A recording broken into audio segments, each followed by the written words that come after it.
अनि हाम्रो यो खुट्टामा भनौँ दुईटा खुट्टामा हत्कटी अनि यहाँ यस्तो यहाँ हत्कटी लाएर हामीलाई जर्जियादेखि 2 घन्टा गाडीमा हिँडाल्यो।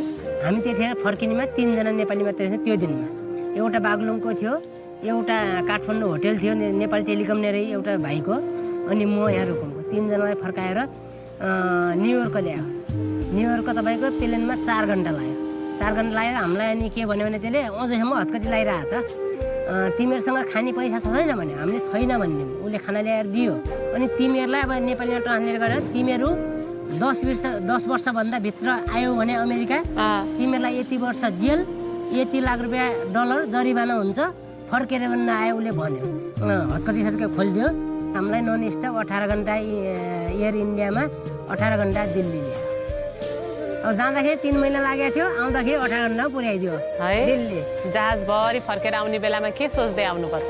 के सोच जे हुन्छ त्यही हुन्छ भन्ने सोच भयो त्यतिखेर त। फर्किँदाखेरि दिल्लीबाट काठमाडौँ एयरपोर्टमा ल्यायो 1 घन्टा 20 मिनटको।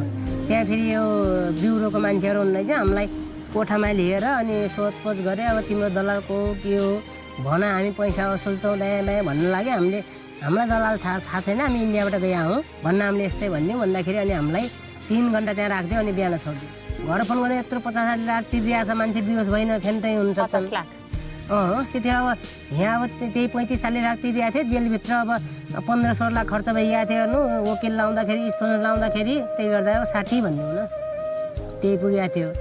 अनि घरतिर आइयो। अहिले घरतिर आए पनि धेरै भइगयो। अब जे हो गुजारा चलिरहेको छ। ऋण त अझै सर अब धेरै छ ऋण त। अहिले मैले अब कापीमै लेखेर राखेको छु। अलिअलि आफ्नो कति हुन्छ तिर्नसम्म अलिअलि तिरिरहेको छ। हेर्नु अब मेरै ससुराले हालिदिनु भएको छ साउ मात्रै 20-25 लाख रुपियाँ। भाइबट्टीले हालिदिएको छन् 12-15 लाख। अनि त्यसपछि अब गाउँघरको अलिअलि भनौँ छरछिमेक पर्खिनुहोस्, अब दिँदै गर्छौँ भनेको छौँ। अब कहिले हुन्छ दिने होला। कति तिरिसक्नु भयो त अहिले? के गरेर तिर्दै हुनुहुन्छ? तिर्न त धेरै तिरिरहेको छैन। अब आमा बुवा उता इन्डियातिर छन्, अब माथितिर हिमाचलतिर काम गर्ने, धेरै मजदुरी गर्ने।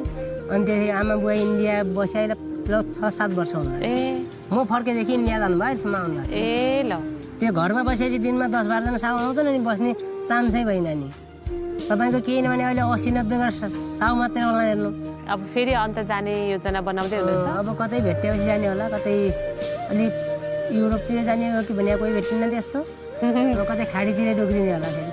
अझै त्यहाँ अमेरिका त अब नसोचे भइगयो नि। अमेरिका अब 10 वर्ष तपाईँको म अमेरिका फर्केदेखि कहिले 1000 रुपियाँ त दिँदैन थियो, चामल खाने गाह्रो हुन्थ्यो। अनि अब अमेरिका जाने कसले दिन्छ र?